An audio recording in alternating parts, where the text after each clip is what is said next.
El aroma a pan recién horneado y café fuerte se filtraba por debajo de mi puerta, una sinfonía matutina que era el preludio perfecto para cualquier día en mi hogar. No importaba cuán caótica fuera mi semana en la universidad o cuán exigentes fueran las prácticas, sabía que al despertar, un remanso de paz me esperaba en la cocina. El ronroneo de la cafetera era el telón de fondo de las voces bajas y cariñosas de mis padres, Javier y Cristina, mientras planeaban el día, como si el mundo exterior no pudiera tocar la burbuja de calidez y seguridad que habían construido para nosotros. Daniela, mi vida, el desayuno está listo, la voz de mamá, dulcemente autoritaria, me arrancó de cualquier sueño tardío. Tu padre ya está esperando. Bajé las escaleras, mis pies descalzos sobre la madera pulida, y la escena que me recibió era la postal recurrente de mi felicidad. Papá, Javier, con el periódico desplegado pero sus ojos pícaros sobre el borde, siempre listo para un chiste. Mamá, Cristina, radiante, sirviendo las tortillas que eran su especialidad, con una sonrisa que podía calentar el alma. Y mi hermana, Claudia, ya sentada, enviando mensajes de texto con una mano mientras la otra sostenía una tostada, su melena castaña cayendo sobre sus ojos. A pesar de nuestros 10 años de diferencia, Claudia y yo compartíamos un lazo irrompible, cimentado en secretos compartidos y una complicidad que solo las hermanas conocen. Ella era mi primer refugio, mi conciencia, y mi compañera de risas. Buenos días, dormilona, bromeó Claudia, levantando la vista. Pensé que el oso polar de hibernación le había ganado a mi hermana mayor hoy. Le lancé una servilleta arrugada, que ella atrapó con una carcajada ágil. Muy graciosa. Al menos yo no vivía con la respiración contenida esperando un mensaje de fulano, ¿verdad? Esa era nuestra dinámica, pequeñas púas de cariño, siempre terminando en risas mutuas. Mi familia, pensé con un nudo de gratitud en la garganta. Mi ancla. Después del desayuno, mientras mamá recogía los platos y papá leía las noticias más relevantes en voz alta, a menudo con comentarios irónicos que nos hacían reír, Claudia y yo nos refugiábamos en el patio trasero. Allí, bajo la sombra de nuestro viejo limonero, desgranábamos los eventos del día, los sueños, las pequeñas preocupaciones. Era nuestro espacio sagrado. Un mensaje vibró en mi teléfono. Asterisco, ¿café esta tarde? Tengo un chisme universitario que te encantará. Asterisco era Carlos, mi mejor amigo y el confidente de una década. Su energía contagiosa y su perspectiva única sobre la vida siempre traían una chispa a mis días. Carlos no era solo un amigo, era parte de la constelación de mi felicidad, alguien que entendía mis silencios y celebraba mis triunfos como si fueran suyos. Él encajaba perfectamente en el tapiz de mi vida ideal, otro hilo fuerte y vibrante. Todo está bien, me susurraba el corazón cada noche al cerrar los ojos. Mi mundo es seguro, mi familia es mi todo. Estamos juntos, y eso es lo único que importa. La promesa tácita de un amor incondicional y un apoyo inquebrantable era el cimiento sobre el que se alzaba mi existencia, una torre de felicidad que creía impenetrable. Los años, como ríos caudalosos que encuentran su cauce definitivo, habían esculpido la vida que en mi juventud había dibujado con trazos inciertos. Aquella torre de felicidad que una vez creí impenetrable, no solo había resistido el paso del tiempo, sino que se había elevado aún más, sólida, majestuosa, adornada con los frutos de los sueños cumplidos. De aquella joven soñadora, ahora me reconocía en el reflejo de una mujer plena, una diseñadora floral cuyo mundo florecía con el mismo arte que mis manos imprimían en cada arreglo. Mi taller floral era mi santuario particular. Entre el aroma embriagador de las rosas terciopelo, la frescura nítida de los lirios y la vivacidad exuberante de las hortensias, mis manos daban forma no solo a la belleza, sino a emociones puras. Transformaba simples tallos y pétalos en expresiones de alegría profunda, consuelo sereno o amor eterno, y cada entrega era una pequeña celebración, un eco de la felicidad que residía en mi propio corazón. No era solo un trabajo, era una extensión de mi espíritu, un acto de amor diario. A mi lado, en cada paso, en cada respiro de esta hermosa existencia, estaba él, mi esposo. Su presencia llenaba cada espacio con una energía magnética, Su risa era un eco musical que se anidaba en los rincones de nuestra casa, y su apoyo incondicional era el cimiento sobre el que se edificaban mis mayores ambiciones. Él era mi roca, mi cómplice más leal, el faro que me guiaba a través de las pocas noches oscuras que la vida se atrevía a presentar. No había desafío que no se empequeñeciera cuando lo analizábamos juntos, ni éxito que no duplicara su dulzura al celebrar su logro con el brillo de sus ojos. Y luego, estaba Sofía. Mi Sofía. 16 años de pura luz, de una inteligencia que asombraba en cada comentario y una dulzura que derretía el corazón más gélido. Verla crecer, desplegar sus alas con la gracia de una mariposa y la determinación de un águila, era el mayor orgullo de mi vida.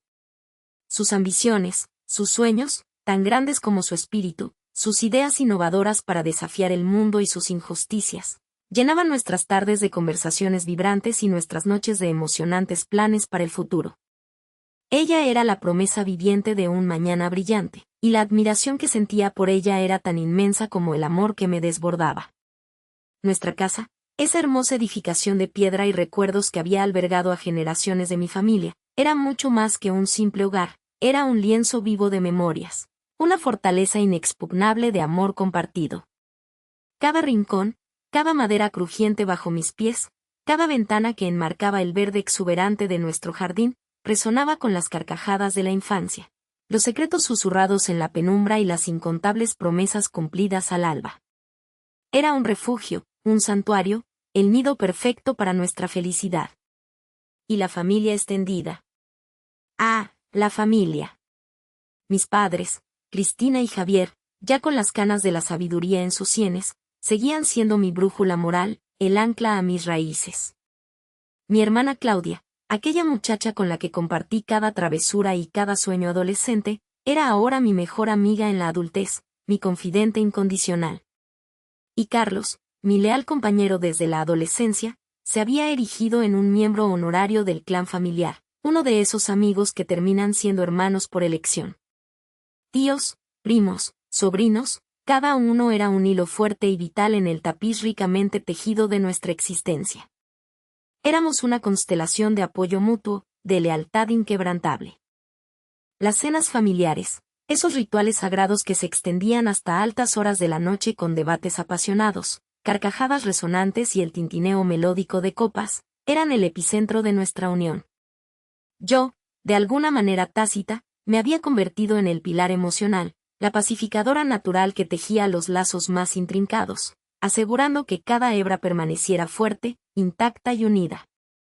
La vida, entonces, se desplegaba ante mí como un jardín en plena y majestuosa floración. Abundancia, amor desbordante, y un propósito claro que resonaba en cada amanecer. Mi corazón bailaba al ritmo de una gratitud inmensa, un vals silente que celebraba cada bendición. Cada día era un regalo precioso, una confirmación rotunda de que todo lo que alguna vez había deseado ardientemente se había materializado en una realidad aún más hermosa de lo que jamás pude imaginar. La felicidad no era una meta distante por alcanzar, sino el aire vital que respiraba, el horizonte infinito que abrazaba y definía cada instante de mi existencia. Mi mundo era, incuestionablemente, seguro, mi familia era mi todo. Estábamos juntos, irrevocablemente unidos, y eso era lo único que imperaba. La promesa tácita de un amor incondicional y un apoyo inquebrantable seguía siendo, inalterable, el cimiento sólido sobre el que se alzaba mi existencia, una torre de felicidad que creía, con toda el alma, invencible e impenetrable. Sí, todo estaba, y siempre estaría, absolutamente bien. Mi mundo, entonces, era un tapiz de perfección. O al menos, eso creía. Los hilos de una sutil discordia comenzaron a aparecer, minúsculos al principio, casi invisibles, fáciles de ignorar como motas de polvo en un horizonte despejado. Mi padre, Javier, con esa voz grave que siempre había asociado con la sabiduría inmutable, a menudo mencionaba durante las cenas, mientras la luz tenue de las velas danzaba sobre la mesa pulida, frases como, Daniela, sabes que el patrimonio es lo más sagrado. Mantener la influencia de la familia, su posición, eso es lo que realmente importa. Los sueños individuales son nobles, sí, pero deben alinearse con el bienestar de la casa. Mi madre, Cristina siempre asentía con una mirada de profunda convicción, añadiendo con su suave pero firme tono: exacto, hija. Hemos construido esto juntos. Cada decisión, especialmente las financieras, debe fortalecer nuestro legado. No puedes irte por ahí, tomando riesgos si no benefician a todos punto. Yo, en mi complacencia, sonreía ante sus comentarios. Claro, papá. Lo entiendo. Siempre pienso en el futuro de la familia, respondía, asumiendo que hablaban desde una preocupación amorosa, esa inherente sobreprotección que creía peculiar de las familias latinas. Era su forma de decirme: te amamos, queremos lo mejor para ti y para nosotros. Esas conversaciones se repetían. Cuando yo, con la inocencia que solo la confianza absoluta puede dar, les hablaba de alguna inversión que consideraba, o de planes que tenían que ver con mi independencia financiera, siempre regresaban al mismo punto. Pero, ¿cómo beneficia esto a la familia en general, Daniela? ¿Y qué hay de la casa, su mantenimiento, nuestra imagen? Cada vez, yo lo archivaba en mi mente como excentricidades de padres, una muestra de ese cariño asfixiante tan común. Lo mismo sucedía cuando se trataba de Sofía, mi brillante hija de 16 años. Su mente efervescente estaba completamente absorta en el estudio de la física cuántica y la bioquímica. Pasaba horas en su habitación, rodeada de libros y diagramas complicados, sus ojos iluminados por la curiosidad genuina. Mamá, ¿sabías que las partículas subatómicas pueden existir en múltiples lugares a la vez?, me preguntaba con una emoción contagiosa. Yo la admiraba, su pasión era pura y su intelecto, formidable. Sin embargo, mis padres tenían otras ideas para ella. Sofía es una joya, dijo mi madre una tarde, mientras hojeábamos viejos álbumes de fotos. Con esa belleza e inteligencia, piensa en el partido que podría hacer. Imagínate, Daniela, una unión con una de esas familias de renombre. Nuestro estatus se consolidaría aún más. Javier, con un gesto pensativo, añadió: sí, la ciencia es fascinante, hija, muy admirable. Pero un buen matrimonio es la inversión más segura para una mujer. Asegura estabilidad, posición. Y para nuestra familia, sería un activo incalculable. Sofía, que estaba cerca, escuchando, frunció el ceño. Pero abuelos, yo quiero estudiar, quiero investigar. No quiero casarme con alguien solo por su apellido, dijo con una voz llena de la frustración contenida que solo los adolescentes pueden sentir. Yo me apresuré a intervenir, intentando suavizar la situación. Ellos solo se preocupan por ti, mi amor. Quieren lo mejor. Saben que tienes un futuro brillante, no importa lo que hagas. En realidad, yo misma intentaba convencerme de ello. Era solo su forma anticuada de ver el mundo, pensé. Una manifestación más de su amor. Una peculiaridad familiar, un eco de tradiciones pasadas, que no podía ni por un segundo amenazar la estructura de nuestra invencible torre. La ignorancia era, en ese momento, mi más profunda convicción. La idea de que esos eran, de hecho, los primeros susurros de un terremoto, estaba más allá de mi comprensión. Creía, sinceramente, que todo estaba, y siempre estaría, absolutamente bien. El eco de mis propias palabras, de mi ingenuo convencimiento de que todo estaría bien, apenas se había desvanecido cuando la torre, la que creía invencible, comenzó a derrumbarse. No fue un temblor lejano, sino un estruendo brutal que destrozó la placidez de nuestra existencia. Una tarde, el teléfono sonó con una insistencia aterradora. Recuerdo el tono agudo, la voz quebrada al otro lado, la frase: Sofía tuvo un accidente. El corazón se me cayó a los pies. La encontré en la unidad de cuidados intensivos, frágil, conectada a innumerables máquinas que zumbaban con una monotonía cruel. Los médicos hablaban de un traumatismo cráneoencefálico severo, de una columna vertebral comprometida. Necesita una cirugía de alto riesgo, Daniela. Y aunque salga bien, el postoperatorio exigirá meses, quizás años, de rehabilitación intensiva. Los costos, señora, serán astronómicos. Mi mundo se encogió hasta convertirse en el pulso doloroso de Sofía, y la cifra incomprensible que el doctor pronunció. No se preocupe, le dije al médico, con una convicción que no sentía. Mi familia es influyente. Tenemos recursos. Ellos nos apoyarán.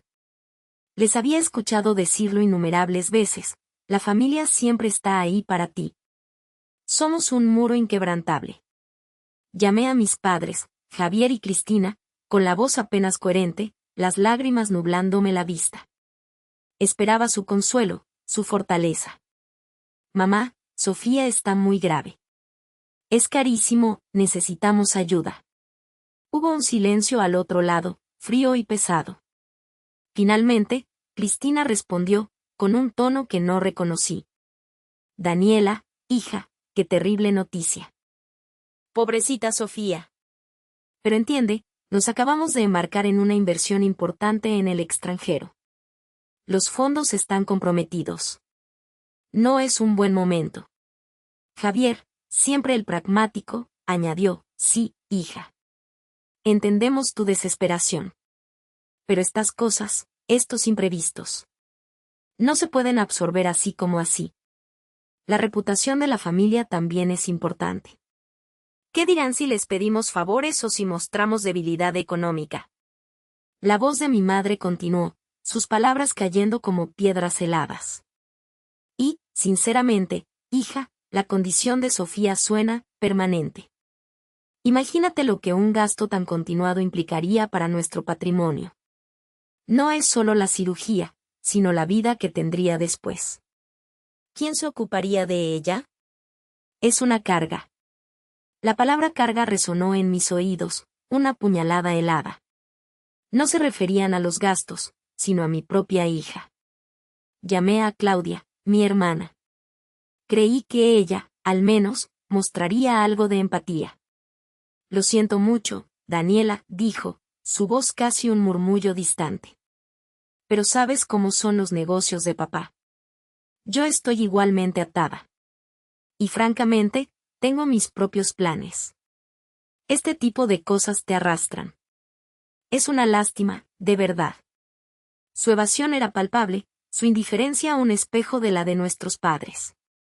La promesa de apoyo incondicional se desmoronó tan rápido como la salud de Sofía. No encontré el muro inquebrantable, sino una pared de hielo. La calidez de su amor familiar se solidificó en una frialdad calculada, un rechazo explícito, velado apenas por frases cliché de falsa preocupación. Mi invencible torre no era más que un castillo de naipes, derrumbándose ante el más mínimo vendaval. En ese momento, en la desolación de aquella sala de hospital, sola, con mi hija luchando por su vida y mi familia volviéndome la espalda, la ignorancia se disipó. Y la furia, fría y profunda, comenzó a gestarse en lo más recóndito de mi ser. El amor se había convertido en un veneno amargo en mi boca. Estaba sola. Completamente sola.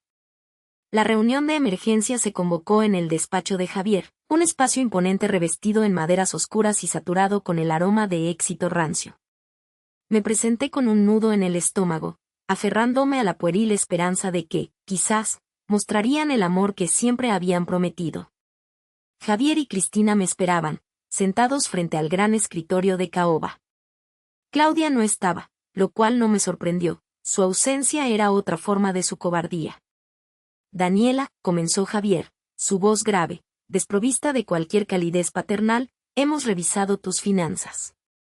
Una pausa dramática, como si yo fuera una empleada bajo auditoría. Esas inversiones estratégicas, que te aconsejamos hace unos años, para diversificar tu capital, han resultado catastróficas. Una gestión imprudente, hija. Te dimos las directrices y tú, al final, eres responsable de tus decisiones. Me hervía la sangre. Ellos, los que insistieron en que invirtiera mis ahorros en sus fondos de alto rendimiento con su asesor. Ahora, era mi culpa.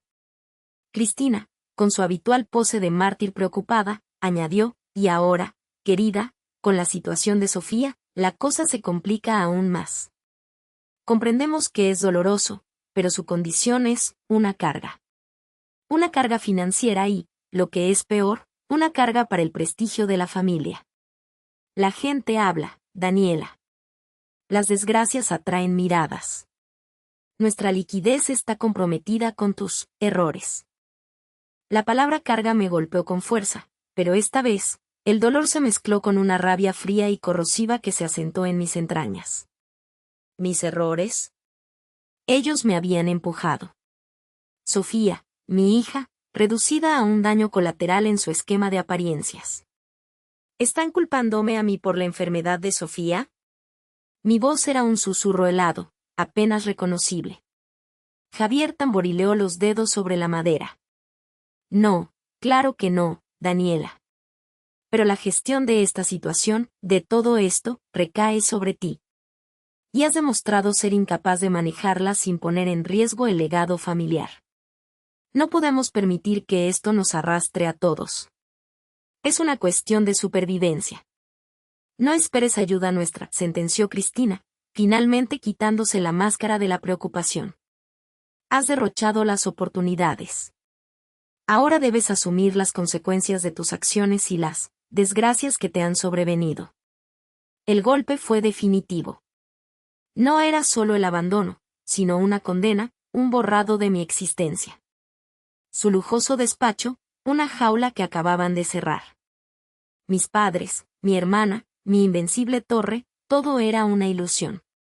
La ira hirvió, no de forma explosiva, sino como una furia fría, calculada, que se nutre del desprecio y la traición. La desesperación dio paso a una determinación de acero. Si ellos no eran mi familia, yo tampoco sería su hija. No más sufrimiento en silencio. Los vería arder. Y Sofía viviría para verlo. La semilla de la venganza brotó en la tierra quemada de mi corazón. El hielo que se había formado en mis venas no se derritió al salir de aquel despacho convertido en sala de ejecuciones. Al contrario, se esparció, recorriendo cada fibra de mi ser, congelando la pena para dejar solo un odio puro y una determinación inquebrantable. Los vería arder, había jurado, y esa promesa se convirtió en el único faro en mi oscuridad creciente. Pero el hundimiento, la verdadera inmersión al abismo, apenas comenzaba. La brutalidad de su abandono se manifestó con una celeridad asombrosa, como si hubieran estado esperando el momento perfecto para asestar el golpe final. Apenas 2 días después de aquella fatídica reunión, cuando aún intentaba asimilar el peso de sus palabras, Carlos, mi esposo, llegó a casa. No era el Carlos de siempre, el que con una sonrisa tranquilizaba mis miedos. Su rostro estaba pálido, sus ojos esquivos, y la tensión lo envolvía como una mortaja. Sofía había regresado del hospital, aún débil, convaleciente, su cuerpo pequeño un recordatorio constante de mi fracaso en protegerla de todo. La teníamos en cama, bajo observación, y cada centímetro de mi piel, cada célula de mi cuerpo, se sentía agotada. Carlos se sentó frente a mí, evitando mi mirada. No hubo preámbulo. Daniela, comenzó, su voz apenas un susurro que me heló la sangre, tengo que decirte algo, algo muy difícil. Pensé que iba a disculparse por su ausencia, por su distanciamiento. Ingenua. ¿Recuerdas la inversión que te animé a hacer, la hipoteca de la casa para ese supuesto negocio de bienes raíces? Mi corazón dio un vuelco. Sí, Carlos. Dijiste que era una oportunidad única, que nuestro futuro estaría asegurado. Lo hice por nosotros, por Sofía. La casa de mis padres, nuestro hogar, el único activo real que me quedaba de mi supuesta herencia antes de que la gestión de todo pasara a Javier. Él levantó la vista, y en sus ojos vi una mezcla repugnante de cobardía y alivio. Daniela, lo siento mucho. Yo fui parte de todo esto. Una puñalada helada me atravesó el pecho. Tu padre, Javier, lo organizó. Me prometió una posición en la empresa, una suma considerable, si te convencía de hipotecar la casa. Dijo que era la única manera de proteger el patrimonio familiar de lo que ellos llamaban tus malas decisiones. Que si no lo hacíamos, la enfermedad de Sofía y tus gastos nos arrastrarían a todos. Su voz se quebraba, pero no por arrepentimiento, sino por el miedo a mi reacción. Las entrañas se me revolvieron. Carlos, mi propio esposo, vendido por unas migajas de la fortuna de mi padre. La rabia me impidió hablar. Y ahora, ha ejecutado la hipoteca. Los papeles llegaron esta mañana. Tenemos 24 horas para irnos. He hecho las maletas. Las mías, quiero decir. No puedo seguir así, Daniela. Esto es demasiado. No puedo con la responsabilidad de Sofía, de la enfermedad, no puedo. Extendió unos papeles arrugados hacia mí. Era una orden de desalojo. Nuestro hogar. El mundo se detuvo. Mi mente se negaba a procesar. La hipoteca, una trampa cuidadosamente tendida por Javier, ejecutada por Carlos. Él se levantó, su saco arrugado en una mano, una pequeña maleta en la otra. Me voy. Lo siento. Eso fue todo. Ni una mirada atrás. Ni una palabra de despedida a Sofía, que dormía ajena a la destrucción de su mundo. En un instante, Carlos, mi compañero de vida, se desvaneció, dejando un vacío helado y la certeza aplastante de la traición más íntima. La mañana siguiente llegó con la brutal realidad. Mientras Sofía, con la fiebre aún fluctuante, me miraba con ojos asustados, unos hombres de uniforme y con semblantes duros entraron en la casa. No hubo compasión. Sacaron nuestras pocas pertenencias, ropa, los juguetes de Sofía, y los dejaron amontonados en la acera. La puerta de la casa, de nuestro hogar, se cerró con un eco definitivo. «Mamá, ¿qué pasa?», preguntó Sofía con voz débil, agarrándose a mi mano con toda su fuerza. Sus ojos grandes y asustados me miraban, buscando respuestas que no tenía, seguridad que no podía ofrecer. Nos quedamos allí, Sofía temblorosa a mi lado, envueltas en una manta raída, bajo el sol implacable, observando cómo la puerta que una vez nos protegió, se transformaba en una barrera infranqueable. Sin dinero, sin techo sobre nuestras cabezas, nuestras escasas posesiones tiradas como basura, y sin ninguna red de apoyo emocional. Estábamos solas. Desahuciadas. En la calle. El rugido de la ira dentro de mí se elevó, sobrepasando el dolor, dándole forma a la venganza que ahora no era una opción, sino una necesidad vital. Javier, Cristina, Claudia y Carlos. Todos ellos pagarían. Y pagarían con intereses. El rugido de la ira dentro de mí se elevó, sobrepasando el dolor, dándole forma a la venganza que ahora no era una opción, sino una necesidad vital. Javier, Cristina, Claudia y Carlos. Todos ellos pagarían. Y pagarían con intereses. Pero en ese instante, la venganza era un lujo que no podíamos permitirnos. La realidad se impuso con la brutalidad de un puñetazo. El sol empezó a caer, tiñendo el cielo de naranjas y morados, pero sin ofrecer calidez.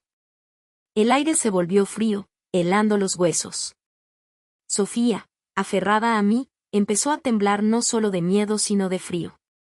Su fiebre, que había bajado ligeramente con las primeras horas de la mañana, ahora subía de nuevo. Podía sentir el calor irradiando de su pequeño cuerpo contra el mío. «Mamá, tengo frío», murmuró Sofía, su voz apenas un susurro, mientras se acurrucaba más.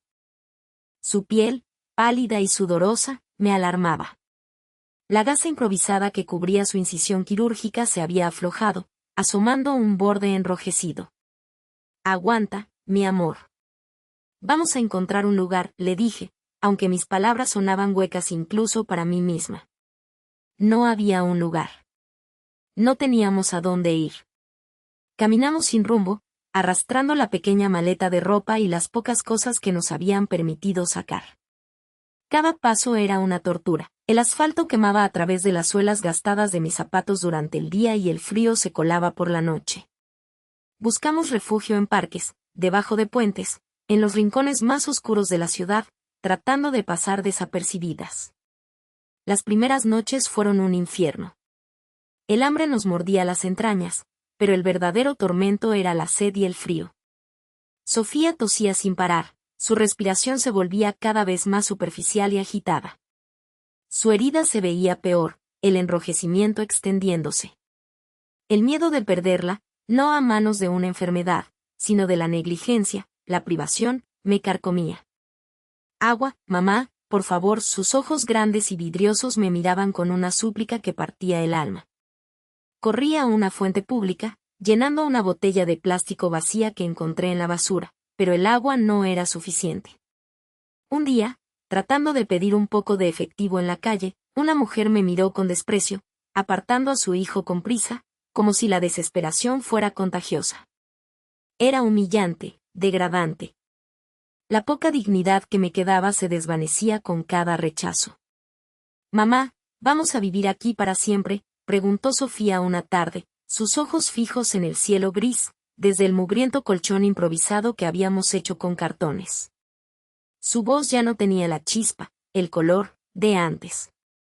Era un hilo tenue de preocupación y agotamiento. No, mi vida. No para siempre. Esto es solo un mal momento. Vamos a salir de esta, le aseguré, aunque por dentro sentía que me ahogaba en la desesperación. La fiebre de Sofía no cedía, al contrario, se intensificaba, y deliraba en sus sueños, llamando a su abuelo, a su tía, ajena a que ellos eran los arquitectos de nuestro calvario. Observaba su cuerpo tembloroso, su respiración forzada, su piel cada vez más pálida. El médico había dicho que necesitaba reposo, nutrición, un ambiente estéril para sanar. Nosotros le ofrecíamos el frío, el hambre y el polvo de la calle. Mi corazón se encogía con cada tos, con cada quejido de dolor. La culpa de no poder protegerla me aplastaba, pero esa culpa se convertía rápidamente en una furia fría y controlada. En mi mente, las caras de Javier, Cristina, Claudia y Carlos se repetían una y otra vez. Se veían inmaculados, bien alimentados, en sus casas cómodas, mientras mi hija y yo nos pudríamos en la intemperie. La injusticia era tan grande que disipó cualquier resto de tristeza, dejándome solo con una determinación férrea. No más lágrimas. No más súplicas. Cada vez que Sofía toía o se quejaba, la imagen de cómo les haría pagar se hacía más nítida. Mi dolor era el fuego que forjaba mi acero. Mi desamparo era el cimiento de mi venganza. Y mi amor por Sofía sería mi arma más afilada. Sentí el frío hueso del amanecer mientras Sofía se acurrucaba a mi lado, su respiración aún un siseo áspero, pero al menos la fiebre parecía haber cedido 1 grado. Me levanté sigilosamente, la necesidad de encontrar algo, lo que fuera, que nos permitiera comer y sanar a mi hija, era un látigo constante. Cada día era una batalla por la supervivencia, y mi única moneda de cambio era mi voluntad, mi dignidad o lo que quedaba de ella. Intentaba de nuevo. Había visto un letrero de "se solicita personal" en una pequeña tienda de abarrotes a unas cuadras de nuestro refugio improvisado. Mis pocas fuerzas estaban dedicadas a mantener una apariencia de normalidad, de persona capaz, decente. Entré, el aire caliente del local un bálsamo momentáneo contra el frío exterior. La dependienta, una mujer de rostro amable al principio, me entregó una solicitud. Mis manos temblaban un poco mientras la llenaba, escribiendo mi nombre, Daniela. Justo cuando estaba por entregarla, vi cómo la mujer recogía el teléfono tras el mostrador y susurraba algo. Sus ojos, antes amables, se posaron en mí con una mezcla de curiosidad y desaprobación. Al colgar, su tono había cambiado drásticamente. «Lo siento, señorita», y dijo con una frialdad repentina. «Acaban de decirme que el puesto ya fue cubierto. Fue hace apenas 1 minuto, qué lástima. Ha de haber sido una emergencia». Fruncí el ceño. Algo no cuadraba. Era demasiado rápido, demasiado conveniente. Pero la desesperación me impedía ser incisiva. Asentí, dándome la vuelta. Al salir, escuché a la mujer hablando con otro empleado, su voz apenas un murmullo pero lo suficientemente audible. Es la de las noticias, la que estafó a su propia familia. Dicen que es una irresponsable y que abandonó a su hija por un hombre. Una derrochadora, ¿te imaginas? Con razón la botaron de su casa. Mis piernas se detuvieron en seco. Las noticias. Estafar. Irresponsable. Abandonó a su hija. La sangre se me heló en las venas. No necesitaba un hombre, no necesitaba más pruebas. Sabía de dónde venía el puñal. Mi padre, Javier. Él siempre había sido el estratega, el que movía los hilos invisibles en los círculos correctos. En mi mente, lo veía conversando con Cristina y Claudia, urdiendo esta nueva maldad. Volví al refugio, mi corazón golpeando con una furia sorda. Intenté en otros lugares, una cafetería, una tintorería. La historia se repetía, con variaciones. Miradas de lástima, de desprecio, puertas que se cerraban antes de que pudiera terminar de hablar. Las palabras estafadora, negligente, derrochadora flotaban en el aire, susurradas por bocas ajenas pero nacidas en las lenguas de mi propia sangre. La más dolorosa, la que me asfixiaba, era la de madre negligente. Mis manos, marcadas por el frío, mis noches en vela junto a Sofía, mi propia hambre, eran el testimonio de lo opuesto. No era solo el trabajo. El rechazo se sentía en cada interacción, en la forma en que la gente se apartaba de mí en la calle, en la manera en que un mendigo nos compartía su pan seco con una mirada de compasión que me quemaba más que 1000 insultos. Mi reputación, lo último que me quedaba, estaba siendo sistemáticamente desmantelada. Querían asegurarse de que no solo sufriéramos física y económicamente, sino también socialmente, moralmente. Querían borrarnos, hacernos invisibles, indignas de cualquier ayuda. La desesperación de los primeros días había mutado. Ya no era un grito ahogado. Ahora era un rugido silencioso que resonaba en lo más profundo de mi ser. Eran profesionales en su crueldad, lo admitía. Su estrategia era impecable, primero la expulsión brutal, luego el abandono total, y ahora, la aniquilación de cualquier vía de escape. Quería quebrar mi espíritu, asegurarse de que no me levantaría. Pero se equivocaban. Cada mentira, cada puerta cerrada, cada mirada de juicio, no me hundía más. Al contrario, era como si la tierra que intentaban echarme encima me empujara con más fuerza hacia la superficie. La rabia se había solidificado en una resolución de acero, tan fría y afilada como una cuchilla. Ya no había espacio para la razón en sus acciones, solo para la malevolencia pura. Y si ellos jugaban así, yo también lo haría. Vas a estar bien, mi amor, susurré a Sofía, que dormía agitada. Esto solo hace que la promesa que te hice sea más real. Mucho más real. Nadie va a tocarte de nuevo. Mi voz era un juramento, no una súplica. Javier, Cristina, Claudia, pagarían. Y no sería solo con dinero, no sería con el prestigio que tanto amaban. Sería con algo mucho más valioso, algo forjado en esta oscuridad, alimentado por el hielo de su traición y el fuego de mi amor inquebrantable por Sofía. Se lo debía a mi hija, y me lo debía a mí misma. La venganza no era ya una opción, era mi destino.